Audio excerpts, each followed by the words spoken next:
So I was curious, what makes games like Celeste and Hollow Knight shine above the rest? What makes their character controller feel so good to play? So I went on a journey to discover 9 techniques that they use that most 2D platformers neglect. So I've created a 2D platformer scene here, and if I were to click play, I've got the character in the bottom left here, and they can move around, they can move left and right, they can jump on platforms, but you can see it's quite jittery and it's not very precise, and it's not very intuitive either.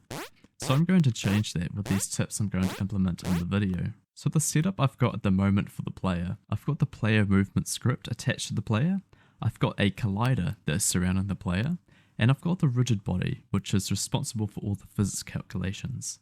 Now here's the first mistake that people make. You can notice this is when I'm moving around, it's quite jittery, right? It's not very accurate.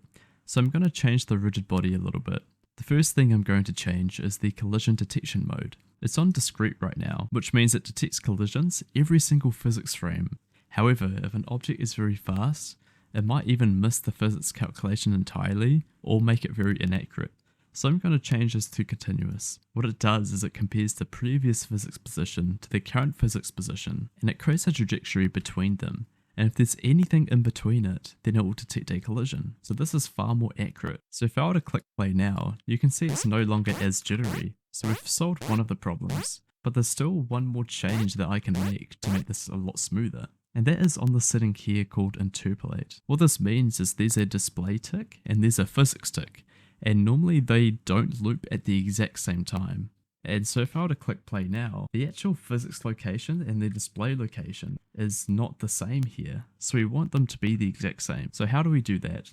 We can turn on Interpolate. And if I were to click play now, you can see it's a lot smoother. Why does this happen? What Interpolate does is it gets the past few physics frames and it predicts where the next position could be in terms of the display frame. So now if I move around, you can see that this prediction algorithm is making the character appear a lot smoother. So now let's get into the first practical change, and that's in the collider here. If I were to have a look at the collider, it surrounds the entire player. Now this is not correct. For colliders, they should just be encompassing the body and nothing else. So I'm going to make that change now. So you want to make your colliders as small as possible. So if I were to click play now, you can see that the ears kind of go over the end there. And that's what we want to happen. We don't want big colliders. The next mistake is you can see when I move left and right, it clamps to the maximum speed. Now you don't want this to happen, so I'm going to add an acceleration. I'm going to turn that on, and let's notice the difference. You can see that the player slowly comes to a stop, and it slowly speeds up as well. So if I want to land in the middle of the platform here, now I can know exactly where I'm landing, because when I click left and right, then I make micro adjustments to where I want to land. And that makes the player controller more accurate. Now the next change is the jump height. So if I were to click jump, you can see that the jump is the exact same height every single time. So I'm going to change that.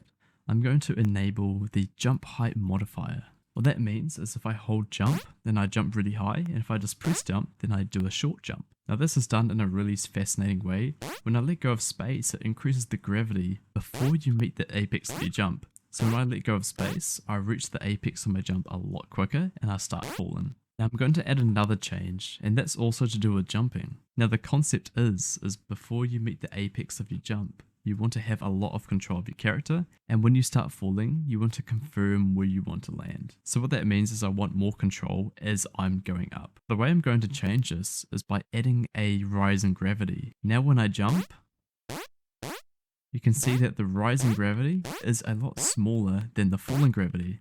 So it really allows me to dictate exactly where I'm going to land. Now the next change is actually one of the simpler changes. All I'm going to do is clamp the fall speed.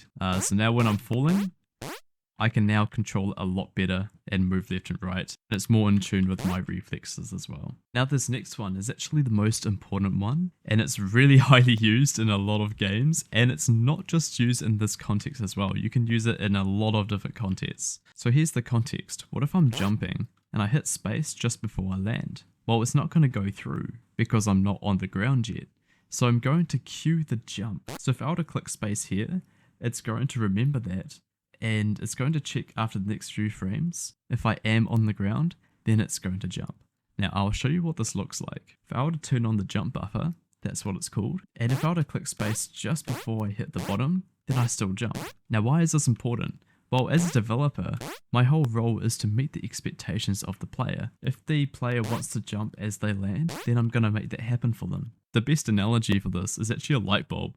When you have those light bulb switches that you flick on, but the light doesn't turn on immediately and it starts flickering, in those cases you don't even know if the light is working or not until it actually stays on. So in this context, we want the expectation to match the reality and to make it as intuitive as possible. Now this next tip is actually quite similar to the previous one.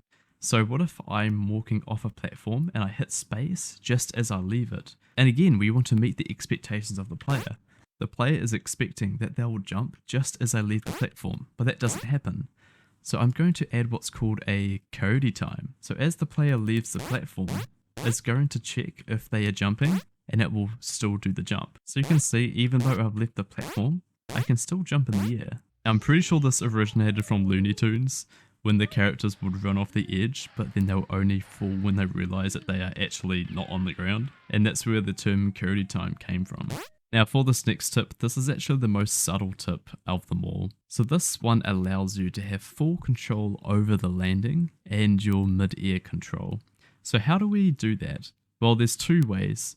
We can extend the air time, and that is the duration of that the character is in the air. And we can also increase the velocity as the player is in the air. Here's an example. I'm going to get over to this platform. Let's say I want to jump over this whole platform and land on the other side. Well, at the moment I can't do that because I nicked the edge of it. So what I'm going to do is, as the player is going up to the apex of the jump, I'm going to give them a little bit of anti-gravity, and I'm going to give them a little speed boost in the direction they are facing. So I'm going to turn this on and show you what this looks like. It's a very subtle change, but now I can jump to the other side now. You can see when at the apex of the jump, I actually get a little bit of anti-gravity. I'm going to modify this so it's a lot more obvious. Here's the apex gravity. I'm going to, instead of 5, I'm going to decrease it. So now you're in the air for longer.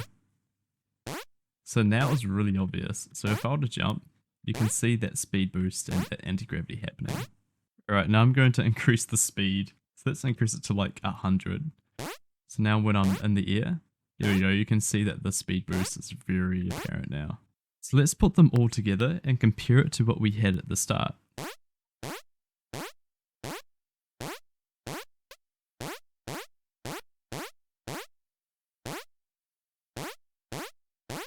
There's a massive difference between them and it feels a lot better. Let me know if you want me to post a source code of this, because I know that will help you guys out a lot with your projects. Now the reason why I'm making this video is I'm actually making a 2D platformer at the moment, but instead you can go up walls and rotate around them while using these concepts. So if you want to check that out, there's a devlog here. And I also made another video of how to correct Flappy Bird, so you might find that interesting, so you can find that over here.